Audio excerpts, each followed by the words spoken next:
noches para todos y todas. Les doy la bienvenida al webinar Conexión Cutánea, enfoque clínico en el manejo de la piel del recién nacido, un valioso espacio de formación y aprendizaje que realizamos junto a la Sociedad Colombiana de Pediatría y de Arrurú con el firme propósito de fortalecer el conocimiento médico y aportar pues a las mejores prácticas en el cuidado neonatal. Desde Arrurú no solamente desarrollamos productos con altos estándares de calidad, seguros, suaves, sino que somos una marca muy comprometida con el bienestar de los más pequeños y con el acompañamiento informado a quienes los cuidan desde ese primer día, a ustedes, profesionales de la salud, pediatras, dermatólogos también, por supuesto, porque sabemos que cuidar la piel del recién nacido es cuidar su vínculo con el mundo y en esa misión estamos también para sumar, para aportar, para respaldar, por supuesto, con experiencia, con evidencia, con propósito. Y por eso hoy nos honra desde la marca, por supuesto, y también desde la sociedad contar con una experta de gran trayectoria académica y clínica de la dermatología pediátrica en Colombia y en Latinoamérica. Damos la bienvenida a la doctora Aura Caterine Rodríguez Estupiñán. Ella es especialista en dermatología de la Universidad Central del Hospital Militar. Es máster en dermatología pediátrica de la Universidad CEU, especialista en docencia universitaria y por supuesto es miembro activo de Asocolderma y del Colegio Ibero-Latinoamericano de Dermatología. Doctora Aura, bienvenida, gracias por acompañarnos, por compartir también su experiencia en este tema tan relevante para la salud infantil. Y antes de darle paso, quisiera también recordarle a todos los asistentes que pueden dejar sus preguntas en el chat. Al finalizar vamos a responder varias de ellas en un bloque ya final conversando con la doctora Aura, que es nuestra invitada hoy. Buenas noches, doctora, y gracias por aceptar esta invitación. Buenas noches, un saludo para todos los que están conectados y muchísimas gracias por esta invitación. Bueno, y no, sí, ya sin más preámbulos, creo que podemos dar inicio con esta charla tan importante, con este webinar que seguramente va a ser nos va a enriquecer y va a ser de mucho aprendizaje sobre conexión cutánea y enfoque clínico en el manejo de la piel del recién nacido. Doctora Aura, el tiempo es suyo. Muchísimas gracias. Como ya me presentaron, yo soy médica dermatóloga de la Universidad de Ciencias Médicas de La Habana y máster en dermatología pediátrica de la Universidad CEU Cardenal Herrera. La idea de esta charla es podernos enfocar de cómo cuidar la piel de nuestros recién nacidos. Y lo primero que debemos saber es anatomía.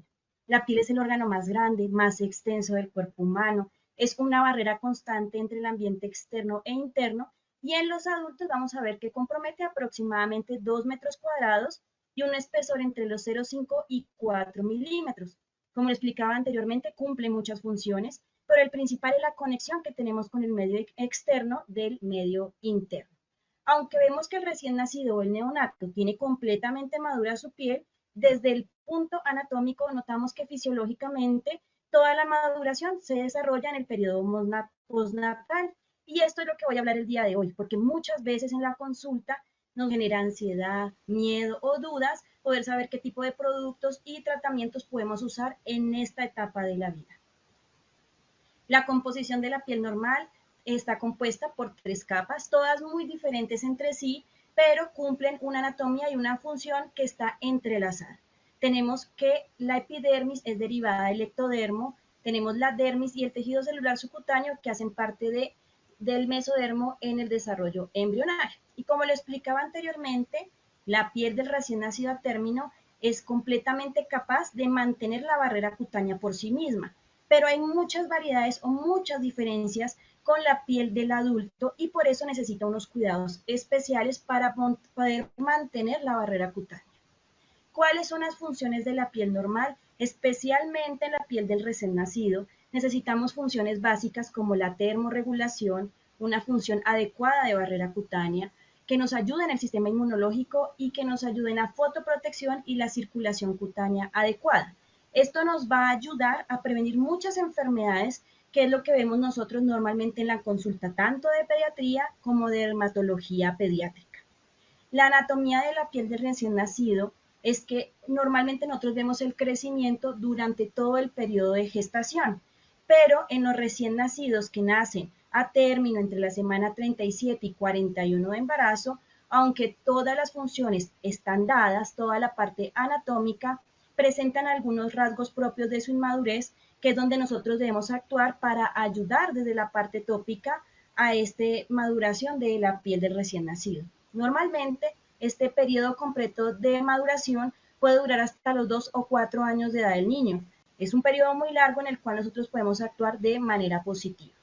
¿Qué tenemos en cuenta? Esta imagen nos muestra que el desarrollo embrionario de la piel está completamente desarrollado posterior de la semana 37, pero las características están dadas porque la piel del recién nacido es más fina y eso se da porque las capas internas, sobre todo lo que es la dermis y el tejido celular subcutáneo, son más delgadas. Pero yo me voy, digamos que a enfocar en la barrera cutánea que está dado por el estrato córneo en la epidermis.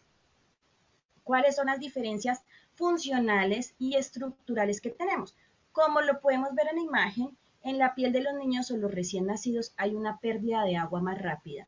Los pigmentos de melanina son menores, ¿sí? Vemos que las células son de menor tamaño y el grosor del estrato córneo, que es donde va a actuar los tratamientos que vamos a hacer, es más delgado, ¿sí?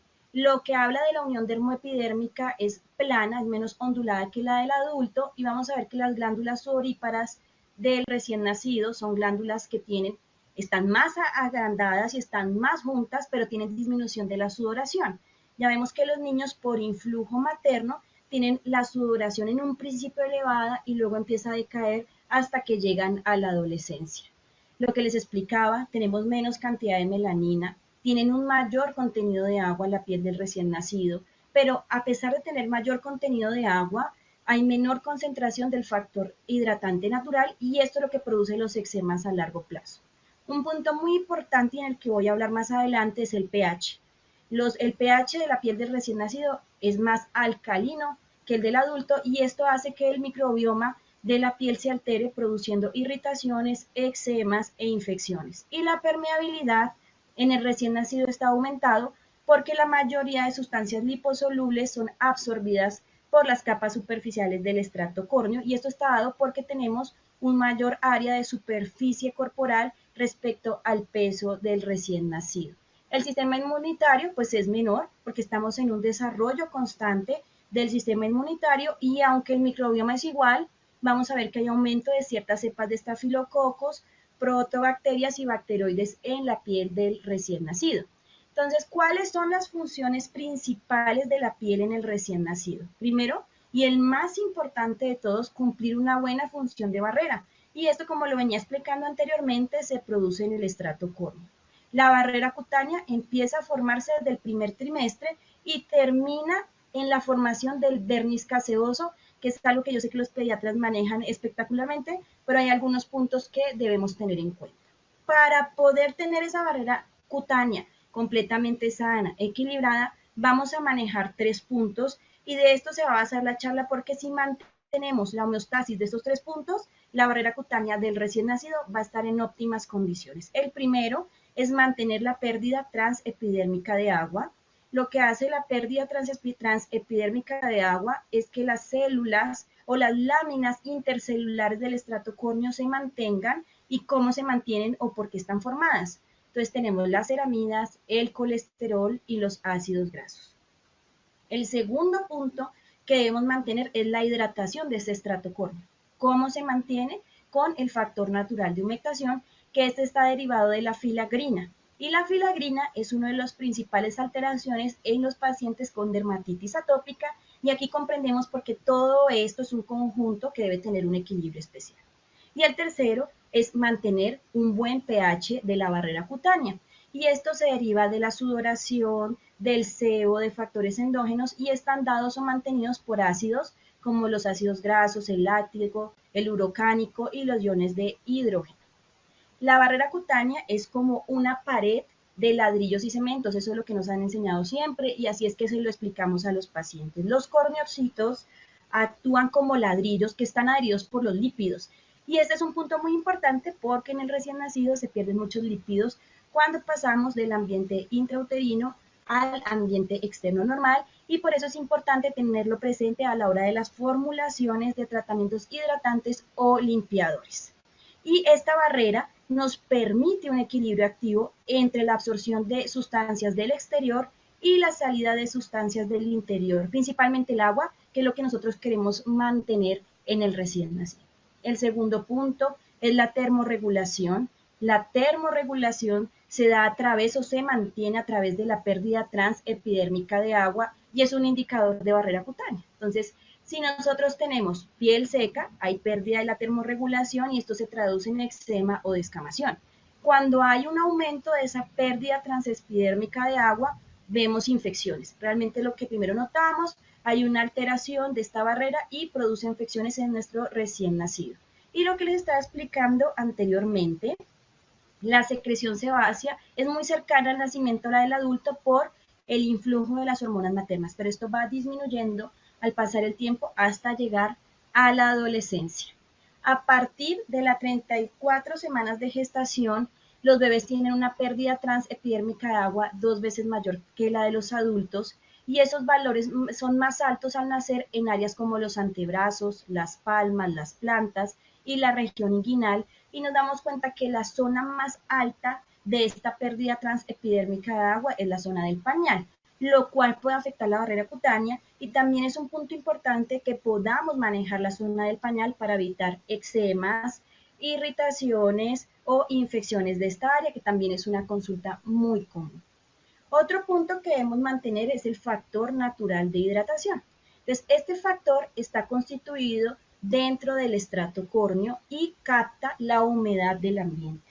Está mediado por aminoácidos y por el ácido pirrolidín carboxílico, que es derivado de la filagrina. Entonces es muy importante tener en cuenta estos aminoácidos, ya que cuando tenemos un factor natural de hidratación regulado, pues vamos a tener una menor pérdida transepidérmica de agua porque están interconectados estas dos moléculas. En los niños menores de 1 año vamos a ver que el contenido del factor natural de humectación es menor que en el adulto y por esto se pierde mucha agua rápidamente. Y lo que les hablaba de los componentes que mantienen ese factor natural de humectación, sobre todo el ácido pirrolidín carboxílico, vamos a ver que esta sustancia nos mantiene a ras o nos mantiene en equilibrio esa pérdida transepidérmica de agua. Es decir, que necesitamos una simbiosis entre ambos componentes para tener una buena barrera cutánea. Y este es un punto muy importante que es mantener el pH del paciente de su piel normal. Un pH de piel normal del adulto es un manto ácido protector que maneja unos grados de acidez de 4.5 a 5.5. Cuando el niño nace, la piel es alcalina, más o menos un pH promedio de 6.34 y a los 4 días de vida normalmente cae hacia el 4.9 aproximadamente. Porque esto es muy importante. Digamos que la importancia está que el bebé o el recién nacido logra regular el pH alrededor de los 28 días de nacido, lo que le da una ventana muy grande a que se pueda infectar, pueda tener irritaciones o pérdidas de agua muy abundantes. Entonces, aquí es muy importante lo de la limpieza corporal que voy a hablar más adelante. Y otro punto es que a nivel del estrato córneo, los corneocitos son 20% más pequeños que los de los adultos y esto se traduce en un recambio más rápido y una mayor tasa de descamación, la cual debemos tener presente durante las prescripciones médicas. Cuando no tenemos un equilibrio, bien sea de la sudoración, bien sea del sebo, del ese manto ácido, pues va a haber una alteración del pH, lo que se va a traducir en una alteración del microbioma cutáneo normal. Lo que nosotros podemos ver son pacientes con infecciones y enfermedades inflamatorias de la piel. Todo esto que estoy hablando del pH es principalmente porque hemos visto en la consulta y pasa mucho de qué jabón utilizamos para el baño de los niños. Deben saber que los jabones alcalinos en el uso de la piel de los recién nacidos puede aumentar el pH. Normalmente lo aumenta en un punto, lo que puede durar alrededor ese cambio para volver a la normalidad 1 hora, afectando el manto ácido. Y eso hace que en esa hora sea un tiempo en el cual podemos tener algunas alteraciones de la simbiosis de la piel. Hablando del microbioma cutáneo, digamos que esto está en auge porque esto es lo que nosotros hablamos cuando queremos hablar de barrera cutánea en enfermedades que son de gran interés para el dermatólogo y el pediatra, como es la dermatitis atópica. Entonces, el microbioma cutáneo es un conjunto de microorganismos vivos que habitan de forma natural y simbiótica con nosotros. Y como le explicaba anteriormente, desempeñan un papel crucial no solo en la maduración inmunológica, sino en la protección de la piel y la prevención de enfermedades infecciosas e inflamatorias. Entonces vamos a ver que esto se da por la regulación del pH, la producción del CO y la integridad de la barrera cutánea. Cuando tenemos alteraciones, podemos tener enfermedades, como lo había explicado anteriormente, que es la dermatitis atópica, que empeora o que no ayuda a que nosotros tengamos un microbioma cutáneo adecuado. Primero, el uso excesivo de algunos productos. Segundo, digamos que nosotros lo que hemos promover es la lactancia materna y el parto vaginal. Y algo muy importante y que se le va a explicar a los padres es pues conservar el verniz gaseoso lo que más se pueda, porque esta es una barrera de protección contra esos cambios del microbioma y del pH. Una vez entramos al verniz gaseoso, sabemos que en el tercer trimestre cubre toda la piel de nuestro recién nacido, desde los pies hasta la cabeza, y da esa diferenciación entre la formación completa de la piel y del estrato córneo. Es rico en ceramidas y normalmente vamos a ver que tiene corneocitos en una matriz lipídica, lo que nos va a ayudar a proteger al recién nacido de ese cambio de ambiente y de pH externo. Entonces, lo primero es que el verniz gaseoso disminuye el pH de la superficie de la piel, lo que hace que sea más hacia lo ácido y no hacia lo alcalino, lo que nos protege de irritaciones, ya que inhibe el crecimiento de bacterias patológicas y nos ayuda al desarrollo del microbioma normal. Ese verniz gaseoso está compuesto 80% de agua, 10% de proteínas y tiene un 10% de lípidos. Este punto de los lípidos es muy importante porque eso también nos ayuda a escoger el jabón y el hidratante. Vamos a ver que el verniz gaseoso tiene un 52% de compuesto en colesterol, 28% en ácidos grasos libres y 20% de ceramidas que cambian cuando el niño nace y generan barreras protectoras de temperatura de hidratación, ayudan a mejorar la cicatrización, previenen la pérdida de agua y tiene una protección antimicrobiana. Cuando el verniz gaseoso empieza a perderse, notamos en el recién nacido la descamación fisiológica. Normalmente en el recién nacido a término pasa en los primeros días de nacimiento y en los prematuros alrededor de la segunda o tercera semana de vida. Normalmente afecta lo que son los pies, las manos y los tobillos en los prematuros, pero en el recién nacido a término tiende a ser generalizado y la descamación es gruesa. Y aquí es un punto muy importante porque, como les explicaba, está relacionado con la pérdida del verniz gaseoso y una buena humectación puede prevenir enfermedades a futuro de este recién nacido. Vamos a entrar en la parte que es la limpieza. Entonces, la limpieza se habla de la remoción de polvo, aceite, células muertas, bacterias, sudor, entre otros residuos, pero el objetivo de la limpieza es preservar la integridad de la barrera cutánea, minimizando la irritación, minimizando los efectos secundarios que se puedan hacer en esta limpieza.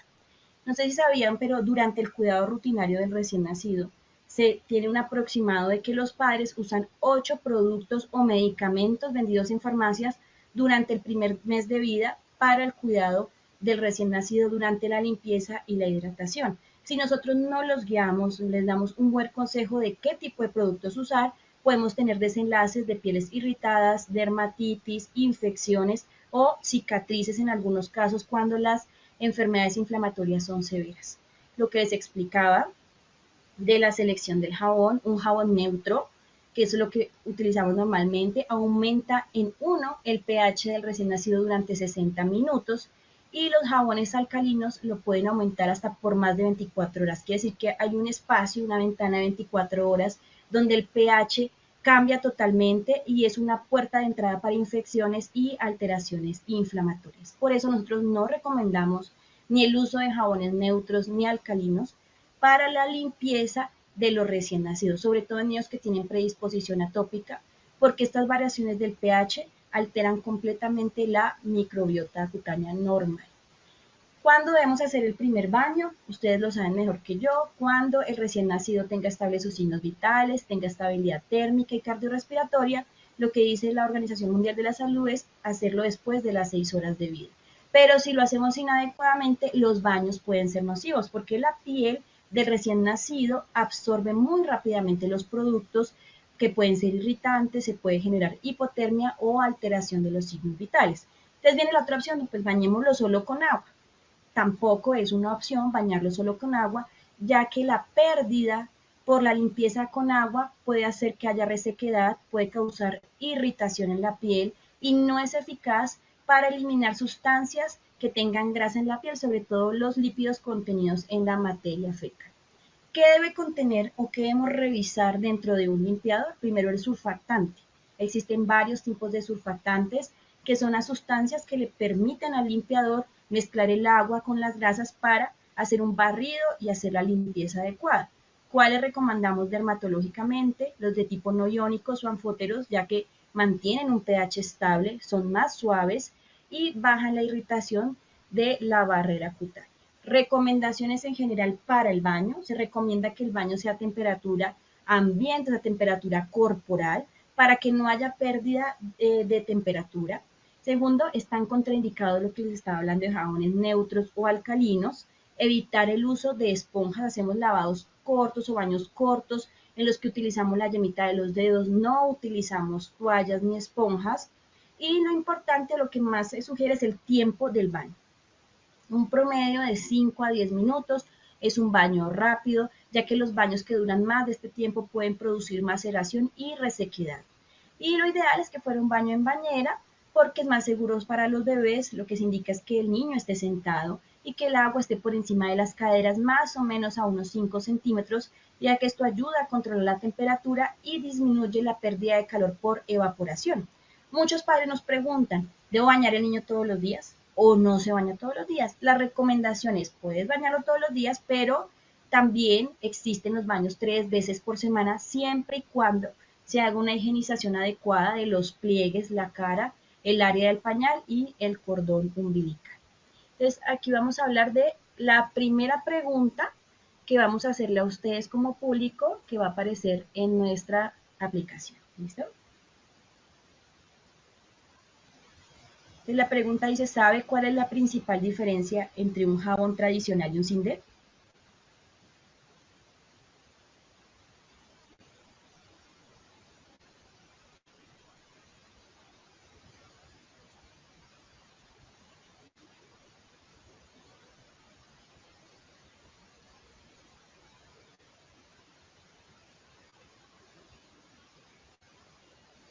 Bueno, aquí el 57% dice que no sabe la diferencia. Muchas veces nosotros tenemos la duda o tenemos la idea de que un jabón Sindet es sin detergente. Uno dice, bueno, el Sindet es sin detergente, pero no es la verdad. Tenemos un jabón tradicional que tiene unas características especiales y un Sindet que son jabones de detergentes sintéticos. Es decir, sí traen detergentes, pero no son de los orígenes animales o vegetales. Entonces, aquí viene una de las dudas que les estaba comentando anteriormente. Si debo limpiar el niño solo con agua, la limpieza con solo agua retira solo el 65% de la suciedad y puede producir resequedad en la piel. La razón no es que sea por el agua, sino que los padres intentan hacer fricción constante de la piel porque sienten que no limpian adecuadamente el niño. Y esto produce remoción incompleta de esos residuos fecales, sobre todo de los que tienen lípidos en la zona fecal. Es importante que nosotros conozcamos la diferencia entre un Sindet y un jabón normal en barra. Y otro pro, digamos, del jabón Sindet es que estas barras o estos jabones líquidos que no son Sindet, pues tienen un pH muy alto, lo que nos altera la barrera cutánea. Y los jabones Sindet suministran algunos productos benéficos para la piel, como son los emolientes y algunos principios activos. Es decir, desde el baño estoy dando principios activos que me mejoran la barrera cutánea. Es decir, es todo un sistema en el cual yo puedo ayudar a la barrera cutánea del recién nacido. Y esta es la respuesta a la pregunta. ¿Cuál es la diferencia entre el jabón y el Sindet? Entonces, el jabón, normalmente el que conocemos en barra o comercial, de tocador, está derivado de las grasas animales o vegetales, tiene unos tensoactivos que son irritantes en la piel y su pH es alcalino, lo cual nos afecta a la barrera cutánea. Y porque hacen transitoriamente cambios del pH que pueden durar de 1 hora a 24 horas. Aunque son muy buenos porque producen buena limpieza, buena espuma, pues irritan la piel, por lo cual nosotros no lo recomendamos en la piel de los recién nacidos. A diferencia de los Sindet, que no es que no tengan detergentes, sino que sus detergentes son sintéticos, no provienen de grasas o aceites, tienen surfactantes que son menos irritantes y que mantienen el pH adecuado del paciente. Estos jabones Sindet tienen el pH muy parecido al fisiológico de la piel, entre un rango de 5,5 y 5,6, y son más adecuados para los niños. Se aplican suavemente y no se hace, digamos, una fricción de la piel, se retiran con abundante agua y son los que conocemos con varios nombres, como Sindet, el de ducha, aceite de ducha, que su nombre proviene porque pueden dar y aportarle a la piel algunos principios activos de humectación. Este es un resumen de cómo elegir el limpiador para un recién nacido. Primero, sin fragancias ni colorantes. Deben tener un pH que sea más fisiológico, un pH ácido de 4,5 a 5,5. Unos tensoactivos suaves, que era lo que hablaba al principio, no iónicos o anfóteros, que no sea irritante, que sea dermatológicamente comprobado, que sean Sindet, que tengan algunos componentes hidratantes como ceramidas y glicerina, que sean fáciles de enjuagar, que no sean oclusivos y que sean aptos para el uso diario. Una vez terminamos la parte de la limpieza, viene un punto muy clave que es la barrera o digamos la base de una pirámide completa de los tratamientos en dermatología. Yo creo que esto es lo que hace que el dermatólogo tenga una base estructurada del cuidado de la piel para poder formular sobre una piel que esté herida, que esté hidratada, y vamos a hablar de esta humectación de la piel del recién nacido. Por las características anatómicas que hablamos al principio, la piel del recién nacido pierde muy rápidamente agua y es muy susceptible a desarrollar la resequedad. Por eso, al ser un órgano que es muy activo, debemos mantener esta humectación para poder lograr tener una función de barrera. Y el agua es el principal componente de esta humectación. Una piel hidratada o humectada tiene características como que suave, elástica, y vamos a ver que el estrato córneo, nosotros vemos una piel humectada, sin descamación, ¿listo? Apta para poder recibir cualquier principio activo. Y hablan mucho de cuál es la diferencia entre un emoliente y un humectante.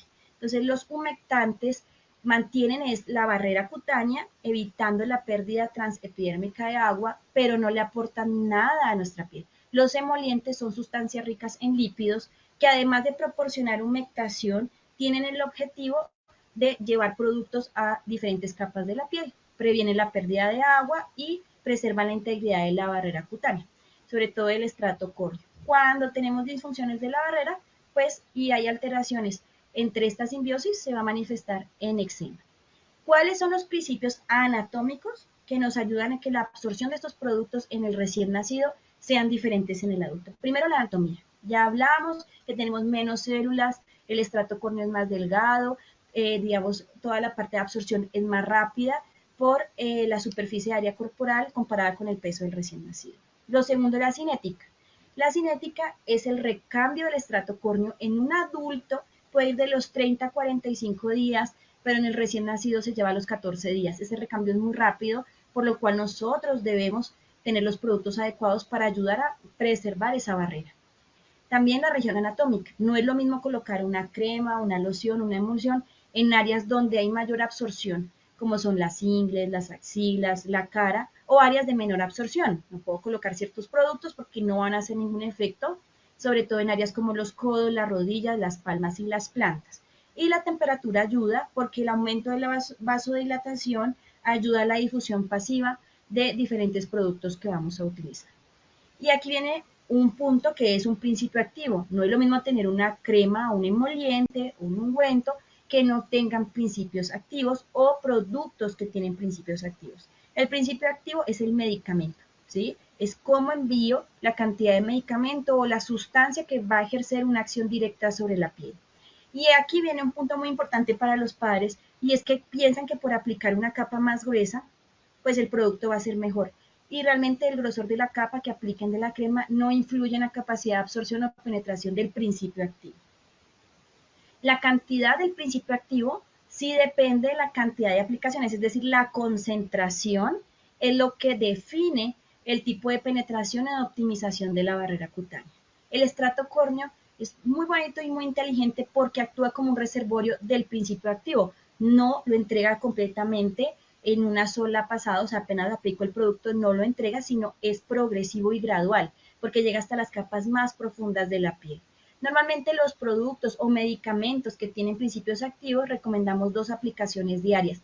Con eso es suficiente porque yo veo en la consulta que los pacientes aplican 4, 5, 6 veces las cremas medicadas. No tienen ningún efecto beneficioso la cantidad de aplicaciones más allá de 2 aplicaciones diarias. Inclusive traen más efectos secundarios porque pueden aumentar la absorción y biodisponibilidad de ese principio activo. Pero sí hay cosas que potencializan la absorción y uno es el vendaje oclusivo, como en el área del pañal, tener presente que el pañal hace un efecto oclusivo, los vendajes, el uso de pijamas, digamos en la dermatitis atópica que utilizamos algo que se llama pijamas húmedas, el uso de guantes también puede hacer efecto oclusivo. Y la humectación. Si yo tengo una barrera cutánea saludable, todos los productos que yo utilice, principios activos, van a tener una mejor actividad y penetración a través de la barrera cutánea. Ese es el principio activo, pero ese principio activo no llega solo a la piel. Tenemos algo que se llaman los vehículos y esto es en lo que se basa la dermatología. Saber y escoger y poder decir, este vehículo es el adecuado. Entonces, el vehículo es la sustancia que acompaña el principio activo y una vez escoger muy bien para saber cuál ayuda al paso del principio activo en la piel. Pueden ser preparados tópicos o transdérmicos, algunos tienen efectos solo locales o efectos sistémicos. Y debemos saber qué tipo de vehículo vamos a usar. ¿Por qué lo digo? A veces es lo mismo la crema de cierto medicamento que la loción o el ungüento no, y ya vamos a ver para qué tipo de piel y en cuáles está indicado. El vehículo debe ser fácil de aplicar, de retirar, debe ser bacteriostático, cosméticamente aceptable e inerte para el ambiente. Y este es el triángulo de Polano modificado. Esta es la base de la dermatología, de la terapéutica dermatológica. Entonces nosotros aquí sabemos cómo están compuestos los medicamentos o los vehículos en los cuales se transportan estos medicamentos. Tenemos 3 polos en los cuales vamos a ver que hay productos que son solo polvo, tenemos productos que son de base líquida, productos que son de base grasa. Cuando combinamos en ciertas proporciones, el polvo, la grasa y el líquido producen las lociones, las emulsiones y las pomadas y pastas. Y si yo finalmente logro mezclar los 3, me da pasta al agua, que son muy efectivas para el cuidado de la zona del pañal.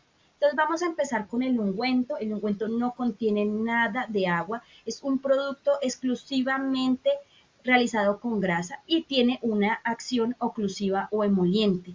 Y este está, digamos, nosotros lo dejamos reservado para pieles secas, muy secas o descamativas. Y es muy importante que entendamos que si hay una piel que está exudando, que está erosionada, los ungüentos no funcionan, empeoran las lesiones y la razón es que genera una capa oclusiva, lo que va a hacer que la secreción que tenga el paciente serosa además genere una capa de agua, lo que genera maceración y produce infecciones. Entonces, esto es muy importante, el uso del vehículo. Son lubricantes y de gran penetración, por lo cual nosotros recomendamos en pacientes con pieles extremadamente secas. Y estos ungüentos normalmente son emolientes, vienen con aceites o con productos que nos ayudan a mejorar la barrera cutánea y nos impiden la evaporación del agua. Lo segundo que tenemos son las pomadas. Este es un término medio entre la crema y el ungüento. Tienen más cantidad de grasa y poca agua, tienen una acción ya más lubricante y emoliente y están indicadas para lesiones secas o que descaman. No pieles liquenificadas, sino lesiones que descaman. Normalmente se utilizan en las palmas o plantas de los pies porque tienen buena penetración y buen efecto cosmético. Tenemos las cremas, que es un porcentaje 50% agua. Vamos a ver que estas se evaporan más rápidamente, por eso no están indicadas para pieles muy secas, pero sí se pueden utilizar en zonas intertriginosas como la cara, la región de las axilas o las ingles, porque en estas sudan mucho. Entonces, el que se evapore más rápidamente nos ayuda a que no sea un ambiente propicio para el crecimiento de agentes como la cándida u otros agentes que no deseamos en la piel de nuestro recién nacido. Y tenemos las emulsiones, que son los que más utilizamos actualmente para el cuidado de la piel. Las emulsiones se dividen en 2 grupos. Unas son las que vienen aceite en agua y otras agua en aceite. Y estas son unas fases que hablan molecularmente cómo el producto se va a ver en textura. Entonces, cuando tenemos una emulsión aceite en agua, es una base de agua con unas pequeñas gotas de aceite. Quiere decir que esta textura de esta emulsión es ligera, no es grasa, se absorbe muy rápido y deja una sensación de frescura en la piel. Son los que utilizamos de uso diario, ¿listo? Para los niños que no tienen una condición especial en su piel como dermatitis atópica o dermatitis seborreica. Tenemos la emulsión de agua en aceite y esta es la que nosotros más formulamos para pacientes con dermatitis atópica, ya que como lo ven en la imagen, es una composición netamente de aceite con pequeñas gotas de agua, lo que hace que esta preparación sea más espesa, sea oclusiva, sea un poco más grasosa al tacto, pero genera una barrera homogénea. Y en estas es en las cuales yo puedo indicar ciertos lípidos como las ceramidas para lograr ayudar a la barrera cutánea. Las lociones, muchas veces enviamos lociones en áreas que no deberíamos, pero quiero que sepan que hay lociones que llevan solo agua y lociones que llevan alcohol y polvo. Hay lociones refrescantes, ¿sí? Que utilizamos en los niños que tienen quemaduras solares, que tienen urticarias o exantemas, pero la mayoría de los productos médicos traen alcohol. ¿Qué pasa si yo pongo alcohol en la piel? Va a irritar y no lo van a tolerar. Inclusive el paciente o la familia nota empeoramiento de las lesiones por la irritación. Nosotros normalmente lo recomendamos para zonas como cuero cabelludo, es la principal indicación de las lociones medicadas. Y este punto lo he venido hablando porque las ceramidas es un componente muy esencial en lo que es la humectación del recién nacido. Hacen parte del estrato córneo y casi, por no decir que la mitad de los lípidos que tiene el estrato córneo, ya que está compuesto por ácidos grasos y colesterol y las ceramidas, lo cual nos va a ayudar a tener una barrera bilipídica muy buena para la penetración de ciertos productos y evitar alteraciones del microbioma cutáneo. Entonces, como les explicaba, las ceramidas son lípidos muy importantes. Vamos a ver que tienen funciones no solo a nivel de la capa lipídica, sino también van a regular la pérdida transepidérmica de agua, y cuando tenemos depresión de ceramidas nos manifestamos principalmente en enfermedad que creo que es el auge de lo que más vemos en la consulta, que es la dermatitis atópica. ¿Qué pasa con las ceramidas? En el vermis caseoso, como lo había explicado anteriormente, el 20% de los lípidos de ese vermis caseoso son las ceramidas, pero en el estrato córneo postnatal hay un cambio posterior al retiro del vermis caseoso, en el cual el 50% de los lípidos del estrato córneo está dado por ceramidas. Entonces vamos a ver que es el primer lípido o el principal lípido encontrado en la barrera de la piel del recién nacido. Y aunque va cambiando a través de la vida, pues es un punto muy importante para poder ayudarle al paciente por medio de aplicaciones tópicas. Como podemos ver en la imagen, está muy relacionado con la piel dañada, la piel seca y la piel atópica. Y vamos a ver que esta pérdida de la ceramida hace que el estrato córneo sea incompetente, o sea, se altera el triángulo y la homeostasis y podemos tener infecciones, inflamaciones, ¿sí? Agregadas a una base ya atópica. Entonces es importante que nosotros podamos aportar en los productos, bien sean de limpiadores o hidratantes, productos como las ceramidas. Y lo que les hablaba de la importancia de las emulsiones de aceite en agua es que las ceramidas, cuando están en la piel, reducen la tasa de brotes de dermatitis atópica. Es decir, que esto en conclusión lo que nos va a hacer es que tengamos menos necesidad de usar medicamentos como los corticoides tópicos. Es decir, la base de esa pirámide de tratamiento de enfermedades eczematosas, pues es la humectación o mejorar la barrera cutánea, que lo podemos hacer con una crema o con una emulsión de aceite en agua que contenga ceramidas. Y existen muchos productos en el mercado actualmente que tienen ciertas tecnologías multivesiculares donde el producto de la ceramida está en esa fase aceite-agua y se van liberando lentamente a lo largo del tiempo. O sea, no entrega el producto completo, sino a través de las horas y de los días se va entregando el producto como si fuera una cebollita que va soltando sus capas a medida del tiempo. Y hay un punto muy importante y es la absorción percutánea de sustancias tóxicas. No solo son las del ambiente, no solo son los jabones, no solo son los perfumes, sino cualquier sustancia que tenga colorantes pueden utilizar sensibilización de contacto, como lo podemos ver en la imagen.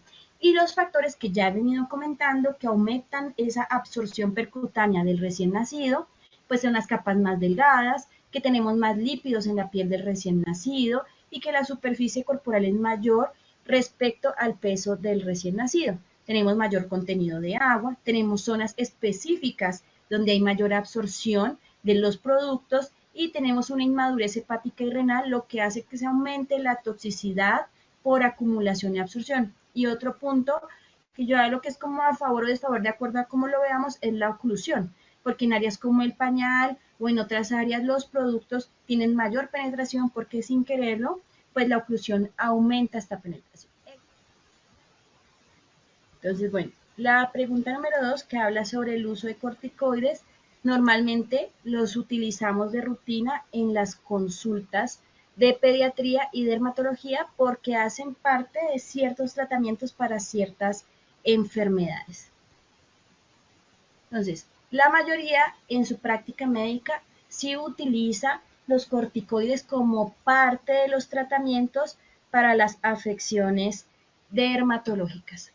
Y esto a veces uno lo toma muy suave, pero el uso de corticoides es una de las principales causas de consulta en dermatología pediátrica.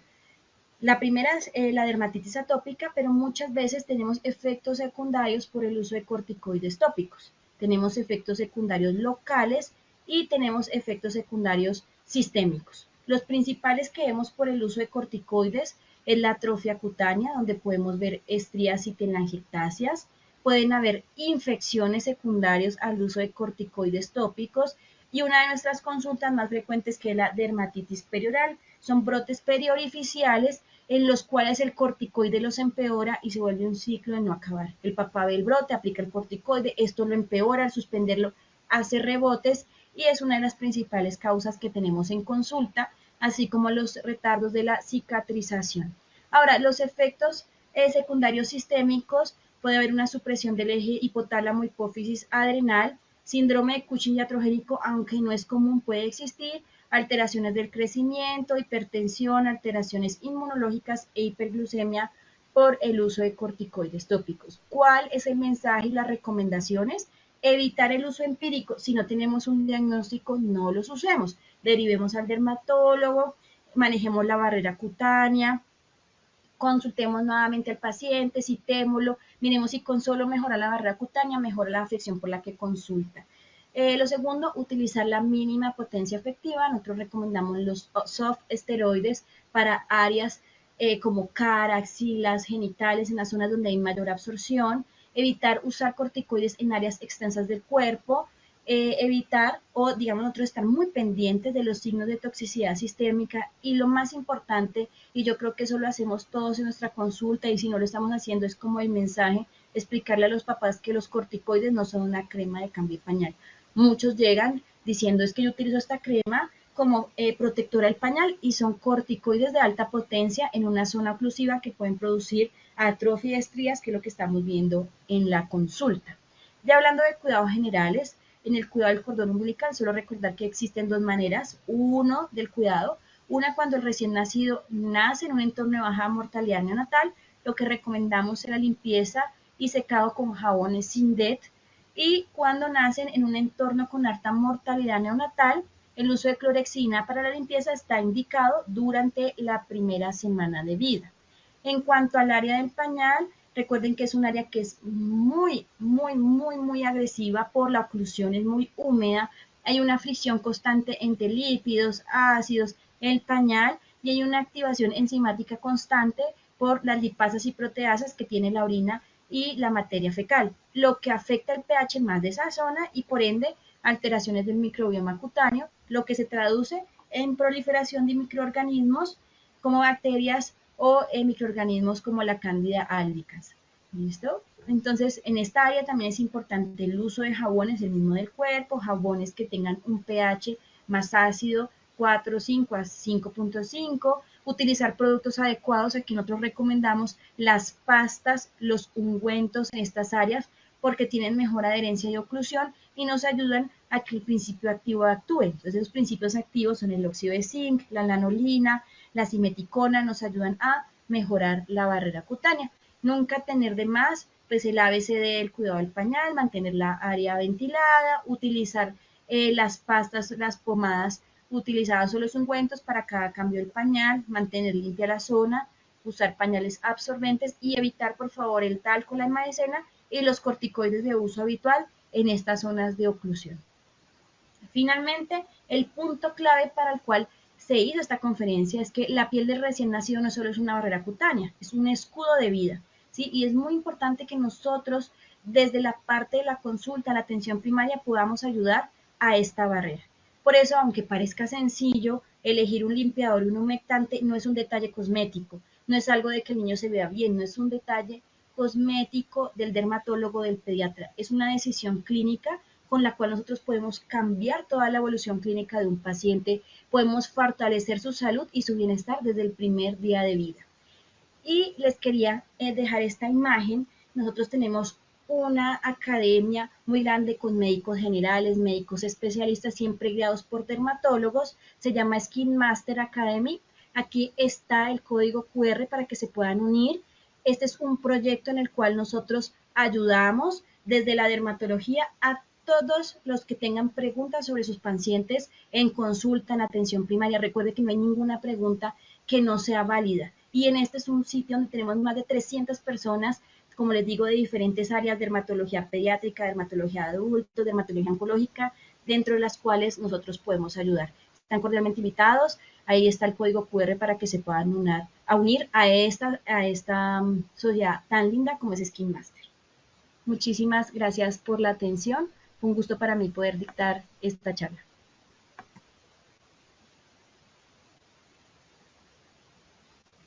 Muchas gracias, doctora. Qué charla tan interesante. Aprendimos bastante, aprendimos sobre SINDED, aprendimos, bueno, muchísimos aprendizajes. Gracias también a las personas que estaban aquí conectadas. Los invitamos a que este espacio, tenemos estos minutos para resolver dudas. Aprovechemos también el conocimiento y también el apoyo que nos pueda dar la doctora Aura Caterine para tener aquí ya pues también el compartir este conocimiento que es tan fundamental.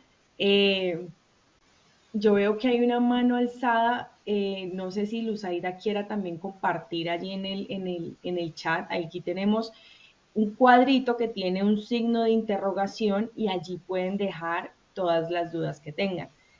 Luzaida, ahí te invitamos a dejar la duda que tengas o el comentario que tengas. Camilo Cañas, gracias también por estar acá. El doctor Camilo Cañas, a la doctora también Mónica Fagua, que está allí también conectando y reaccionando. Yuraima, también la doctora Yuraima, que está allí muy pendiente también. Luzaida, si tienes algún comentario, alguna pregunta, muy bienvenida. Doctora, yo sí quisiera también agradecerle por el espacio.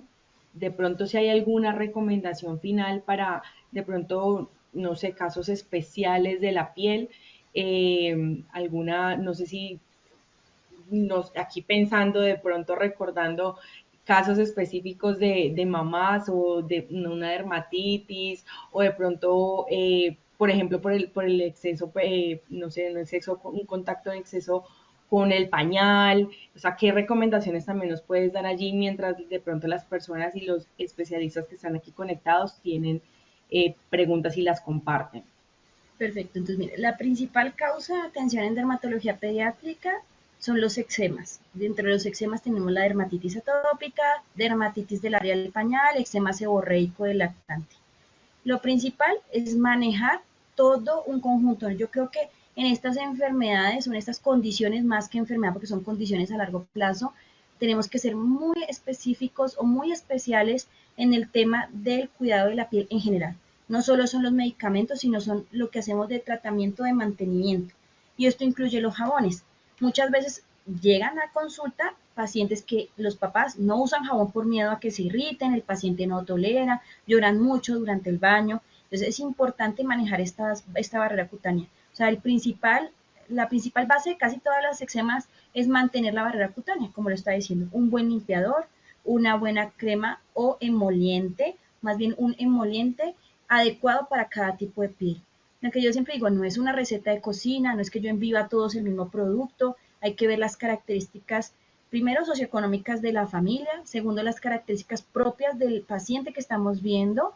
Entonces es importante que podamos tener esa elección. Por eso hablé mucho de las diferencias entre pomada, crema, ungüento, porque a veces es el producto adecuado en el área que no es. Y entonces el paciente se nos empeora y nos da miedo utilizar a veces ciertos productos. Y el mensaje que yo quiero dejar es, no tengamos miedo al corticoide, pero cuando usemos el corticoide, que sea con un diagnóstico. A veces enviamos triconjugados, nosotros los dermatólogos no usamos triconjugados en ningún área, porque eso puede traer efectos secundarios. Entonces, muy importante es la elección del producto, poco tiempo, mirar las áreas de mayor absorción percutánea y normalmente enviamos áreas pequeñas, porque a veces los niños llegan llenos, comprometidos completamente. Existen otros tratamientos, sobre todo para la dermatitis atópica, como son las pijamas húmedas, que esto hace un efecto oclusivo y potencializa los efectos de los corticoides tópicos. Y respecto a otras patologías, recordar las lociones. A veces enviamos lociones en áreas corporales donde pues lo que vamos a hacer es infectar, irritar, eczematizar un área que ya está previamente lastimada.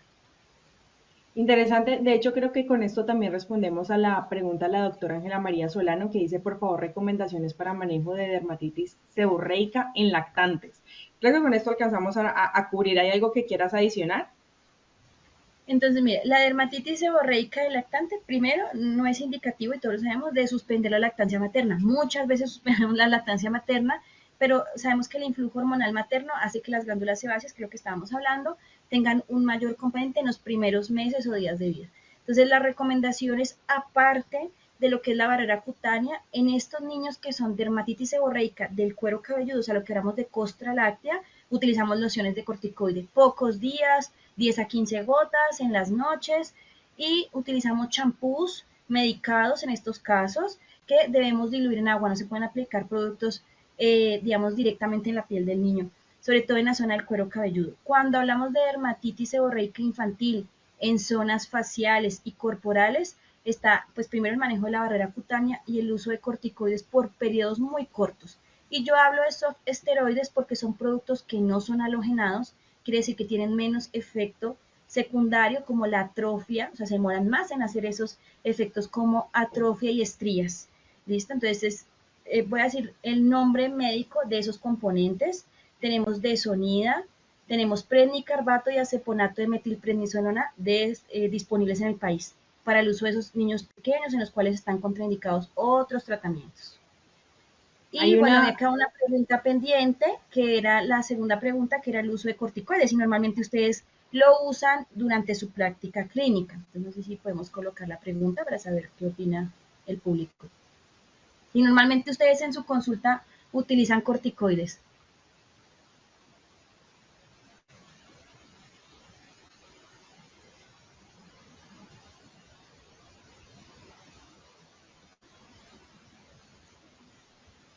la mayoría está respondiendo que sí. La mayoría sí, porque son un uso muy cotidiano. Otro, digamos, otro tip que les digo, si ustedes usan un corticoide y no mejora, piensen en otro diagnóstico si está pensando en enfermedades inflamatorias.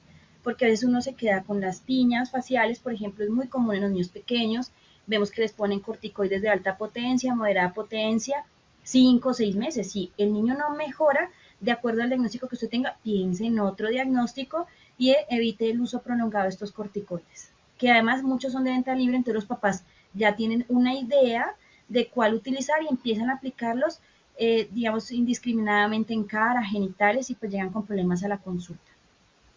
Hay una pregunta también que nos hace Luzaida Correa. Dice, buenas noches, quería saber qué tan bueno es el uso de aceite de coco en prematuros o bebés a término.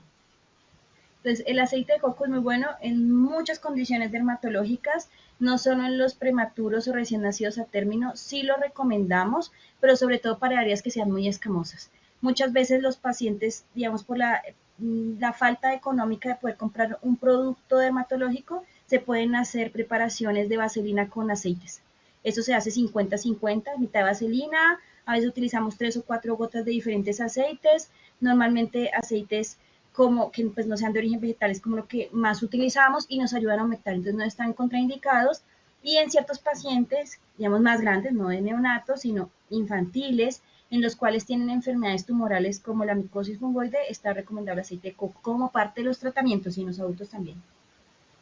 También nos pregunta Hernán Manotas cuáles son los medicamentos que nos recomienda para limpiadores y emolientes en recién nacidos a término y pretérmino. Entonces recuerden que la idea es que nos llevemos un concepto claro. Primero debo valorar si el recién nacido tiene factores de riesgo para tener atopia. Son factores familiares o personales que ustedes hayan notado. Entonces debemos escoger principalmente lo que son emulsiones o emolientes que sean de base grasa. Esto nos ayuda a humectar.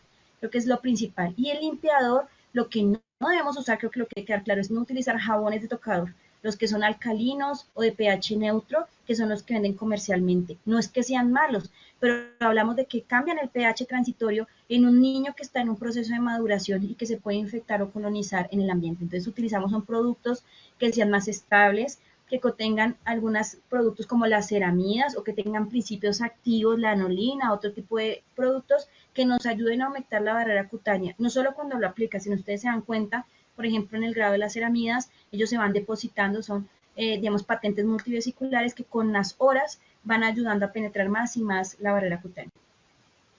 Precisamente nos preguntan nombres, doctora. Nombres de No puedo dar jabones y nombres. emolientes comerciales. No puedo dar nombres. Listo, sí, de acuerdo. ¿Con qué detergente lavar la ropa del bebé? Pregunta Bueno, también entonces los Javier Obregón. detergentes, aquí les doy el tip, no puedo dar nombres, pero no pueden ser detergentes en polvo. ¿Qué pasa? Los detergentes en polvo quedan pegados a la ropa. Con la sudoración y demás, se pegan a la piel y esto funciona como un irritante. Nosotros recomendamos los jabones en polvo o hay uno muy conocido en Colombia, no voy a decir el nombre, que es especial para los bebés. Si no se puede, este ya lo hay líquido, si no lo hay líquido, se coge esa barra de ese jabón, se raya y se utiliza en el lavado del niño. Es importante, digamos, recomendaciones en general, no solo del pequeño, sino los niños más grandes, baños cortos de agua tibia, no más de 8 minutos de duración, no esponjas, no cepillos, no estropajos. Los jabones corporales son para áreas de mayor sudoración en los niños más grandes, caras, axilas, genitales, manos y pies. Los cuidados de la ropa que utilicemos, tonos claros, tejidos como el algodón, evitar el hilo, la lana o la licra, eso los irrita. El lavado de la ropa, evitar los suavizantes, los detergentes en polvo. Si pues no hubo más y hay detergente en polvo, se recomienda el doble ciclo de lavado, no joyas, no perfumes. Muchos pacientes le ponen esmaltes a las niñas pequeñas, no uso de esmaltes y sobre todo pues también el ambiente. Muchas veces nos preguntan los papás si tienen que sacar el perro, el gato. No, pero siempre es recomendado que no tengan un contacto íntimo y estrecho con los niños que tienen enfermedades en piel, que no duerman con los niños en las camas y tener los ambientes lo más limpio posibles, libres de peluches grandes, libres de lo que son cortinas pesadas, ¿listo? O tapetes que recojan mucho polvo. Nos mencionaste precisamente la vaselina y también pues, la mezcla ahí con el aceite, con los aceites que me pareció muy interesante, pero María Camila Ortiz pregunta sobre específicamente vaselina para la hidratación de la piel en dermatitis atópica o en aquellos recién nacidos con lesiones en la piel. ¿Listo? Si lo Entonces, miren, recomiendas nosotros, o no lo recomiendas. si a mí me preguntan qué recomienda el primer mano, son los ungüentos emolientes. El ungüento es 100% grasa, son vaselinas que traen aceites que ayudan o productos que ayudan a mejorar la barrera cutánea. Eso sería el mundo ideal. Si no podemos por X o Y motivo, lo que podemos hacer es utilizar vaselina pura. Los tarros vienen de 500 o de 1000 miligramos y utilizamos de 8 a 10 gotas de aceite de cocina, pero aceite de oliva, no aceite de girasol, que realmente es lo que utilizamos para cocinar. Se hace una mezcla y esta mezcla nos ayuda a humectar. No sería lo ideal, pero es una opción de humectante en aquellos pacientes que por diferentes motivos no pueden tener un ungüento emoliente. ¿Qué nos recomendamos, no? Las cremas del mercado que tengan olores, escarchas o demás, porque esto se irrita la piel. Listo, doctor. Hay una última pregunta. Para la dermatitis del pañal, ¿cuál sería el ideal emoliente, corticoides? O, bueno, el ideal emolientes, corticoides, eso es lo que nos están preguntando. Entonces, bueno, para el eczema del pañal lo primero es mejorar la barrera cutánea. Utilizamos productos como las pomadas y las pastas que tengan óxido de zinc, ¿listo? Que son las comerciales. Cuando los pacientes tienen dermatitis de contacto, debo diferenciar dos cosas. Primero, que sí sea dermatitis de contacto y no sea una candidiasis del pañal. La dermatitis de contacto dibuja el contacto con el pañal. Eso es muy importante. O sea, si son las niñas, hacen en AW, si son los niños, toman la zona testicular, pero dejan libre normalmente lo que son los pliegues inguinales. Eso es lo principal porque muchas veces manejamos candidiasis como eczemas del pañal. La candidiasis toma más el pliegue, son lesiones más húmedas, tienen lesiones satélites como pápulas y pueden tener en algunos casos descamación. Esto ahí cambia completamente el tratamiento porque ya utilizamos tratamientos antimicóticos. Cuando hablamos de eczema del pañal, aparte de los cambios de las cremas que tengan el ungüento, el emoliente, el óxido de zinc, manejamos los corticoides, pero corticoides por poco tiempo y que no sean de alta potencia. Esto estamos hablando ciclos cortos, yo hablo más o menos de 7 a 10 días de tratamiento y manejar el estado de la piel. Entonces, ese triángulo de Polano es una razón, y es que si está muy exudativo y tú pones una vaselina, se va a poner peor. Entonces, lo que nosotros hacemos es utilizar algo que se llaman fomentaciones.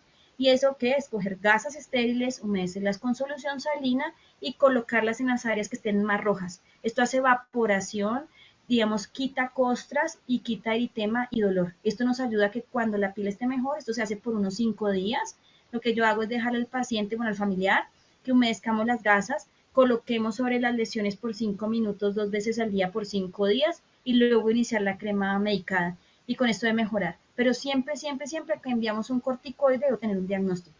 ¿Sí? Porque no lo envío porque nada mejora, porque hay pacientes con otras enfermedades no tan comunes, alteraciones de las vitaminas, que pueden producir lesiones erosivas del pañal, otro tipo de lesiones. ¿Listo? Doctora, una última pregunta, creo que nos alcanza el tiempo. ¿Qué recomienda para el aseo del cabello del bebé? Entonces, el aseo del cabello del bebé, normalmente utilizamos los mismos limpiadores corporales, porque, como explicaba, la parte de las glándulas sebáceas, aunque están más grandes, más adheridas, pues son menores que las del adulto y solo están influidas por el influjo hormonal materno. Entonces, más que un champú recomendado, a menos de que, que tenga una condición como dermatitis seborreica del lactante o infantil, recomendamos con el mismo limpiador del cuerpo hacer limpieza de la zona del cuero cabelludo. Doctora, muchísimas gracias por su tiempo, también a todos los profesionales de la salud que se conectaron en esta noche. Mil gracias también a la Sociedad Colombiana de Pediatría también por esa permanente labor en favor de la actualización académica y los invitamos, por supuesto, a estar muy pendientes de la programación educativa de la sociedad, que continúa, por supuesto, generando conocimiento, conexiones para la salud de la infancia en Colombia. Y bueno, esto es un hasta pronto, feliz noche. Feliz noche, muchas gracias por la invitación.